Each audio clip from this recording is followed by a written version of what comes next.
period of time. Okay, I have to ask because everybody is asking this question. If I was thinking about it, number one, what happens when Tether explodes, and what happens when Binance explodes? They're gonna explode. I mean, it's just a matter of when. I mean, Is it going to be another drop like that, you think, or no? Or do you think this one was just a special drop? I think it won't be a drop like this, because I think a part of this drop was realizing that all of these exchanges are vulnerable. We don't know what's in them, and I think that's the market priced in.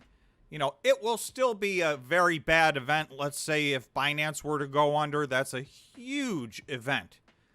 But to a certain extent, that is priced into this right here you see in Bitcoin. This massive, bottom and then a retest, 10 days later or whenever it was. Do you know if exchanges have personally changed the way they do business and now are kind of doing market to market with Bitcoin? And you know what I mean by market to market? They're like actually buying and storing the Bitcoin instead of saying, oh, we got it over there in his account. Well, that's the unanswerable question, because these things, I call them a black box, because we don't know. We don't know. We don't know unless they, first of all, they're not required to disclose right now. There's no regulations surrounding this. So that's a part of why this is kind of, that's a big part of Bitcoin's suppression is there are some things that are totally unregulated, and then we've seen some people abuse the exchanges in particular. And for those of you who have been on the channel for a while, you'll know that I've been saying for 6 or 7 or 8 months, we need regulations on the exchanges and on the stable coins. If they just do those two things, to me, that fixes the crypto universe. And what do you mean by regulations? What do you want to see? It would be my opinion that the rule should be that each of these exchanges should have to safeguard their customers' coins. Do you think there should be something like the FDIC? I mean, call it the CDIC? Binance tried to have like a Binance fund to bail things out but no, I don't think so. I think these are not FDIC insured. They're not, and neither are stocks. I mean, no, but when I'm saying should they be, I mean, if they're going to treat them as a commodity, or I don't think they should be, but what I do think is we should have the transparency where when we know they have to report a proper audit and report the amount of cryptocurrency that they hold in custody for their customers and the amount that they have safeguarded. That's separate from their other monies, because that's what we're finding is they're basically just, a lot of these companies are borrowing, if you will, but, borrow only to never give it back. They're borrowing. You see me? Yes, exactly. That's the truth. So, they borrow the money and and then they go under. So you don't get it back. So, that's. Do you remember when somebody asked us on stream, do you stake any of these cryptos? And Tom, remember, we're like, we don't know how, because it's like they're paying these unbelievable returns, right? We're like, we don't know how, but people get screwed. And then whack. We don't recommend it. There was no, every draw up, what are the red flags for a Ponzi scheme? And that was staking. Yeah.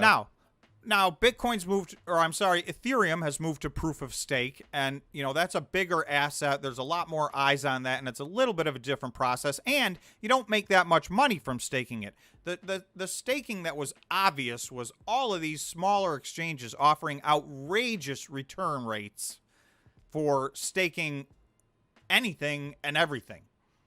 So it's not sustainable. I mean, where does that money come from? It never made sense. And if it doesn't make sense, I mean, George and I have always said, no, staking is a no-go.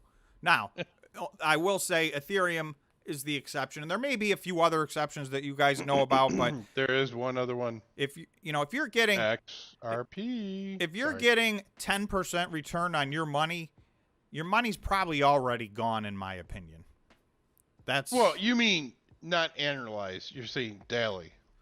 No, I'm saying if you get a 10%, yeah, if you get a 10% rate return for the year, your money's probably already gone. I think, Tom, they were a lot more than that. I think there was like a lockup period for 90 days or something like that. Well, the reason why Binance scares me is they're doing something like that right now as we speak. They're offering a big... Yeah, it's a lot more than 10%. Is it just a bonus, or is it a rate of return that you're going to continue to get? It's a rate of return you're going to continue to get. Should we try to find out? I can look. Well, you keep going on. I'll find it for you. So, Crypto Golfer is saying cash and stable coins on an exchange should absolutely be FDIC or SDIC insured. So, that's a fair point. The cash and the stable coins are the things I'm worried about. I'm saying your investments beyond that, nothing else is. If you're going to invest, then you do so at your own risk. So yes, I agree. Cash should be cash. So that could end up being FDIC insured. The stable coins, if we have the proper regulations to make sure they're pegged to, most of the stable coins are pegged to the dollar. There's $100 billion worth of stable coins pegged to the U.S. dollar, and so they should have to prove that. And really, I don't understand why they would have to buy anything other than U.S. dollars, because if you buy something other than U.S. dollars, you run a risk of losing your peg. It's just that simple. Even if you're buying treasury notes, super low risk things, you run the risk of losing your peg, because even with notes, when bonds and that kind of stuff, if there's a run and you got to turn those in, you could lose money on those, right? So then what about the British pound? If there's a stable coin and they want to peg themselves to the British pound, that's fine too. Whatever you're pegged to is what you should hold. If you're pegged to the euro, you should hold the euro. If you're pegged to the U.S. dollar, you should hold dollars. That's my opinion. So you're saying gold? Gold. I'm serious. I'm not being... I think that's a great idea to have the stable coin backed by gold. By the way, there's a lot of coins moving that way right now. If your stable coin is backed by gold, then you have to hold gold. Right. Right, but now you're pegged to gold, but there's risk in gold, but there's not risk in losing your peg as a stable coin if you have the gold to back up your supply. Right. So yeah, whatever they choose to be. What about oil? Make it back to the petrodollar. I think that would be a bad call. I'm just being funny. Okay, here it is. Staking. Earn rewards. Staking. 16%. Earn up to 16%.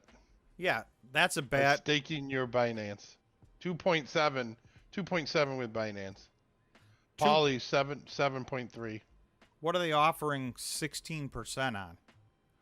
16%. Cosmo. ATOM. Atom. Right. So. Oh, is Adam in the stream? That's a. Sorry. To me, that's a red flag. It just is. Right? There's no. Where are they? How are they getting the 16%? And that's just them breaking even on the transaction. Where's that money coming from? There is no other asset out there where you can reliably get that, so they're just counting on the value of that coin increasing. Or creating more coins, or whatever the other Ponzi scheme-esque type things that people do. In 30 days, they're up 11%. Cosmo. I mean, they have a market cap of $2.6 billion. That puts them in the, is that in the top 20? It's probably pretty darn close if it isn't. Yeah, I think so, yeah. Yeah. Everybody remember to smash the like button, please. It helps out the stream and the channel a lot. Appreciate it. We were doing great. We had like almost as many likes as we had people waiting when the stream opened. So thank you to everybody. So just a reminder. You should just say it right in the beginning because I don't even do it. I know you don't think about it, but it makes a difference. If the more likes this gets, the more people that it shows this live stream to come and join us and join the conversation. So that's why I ask.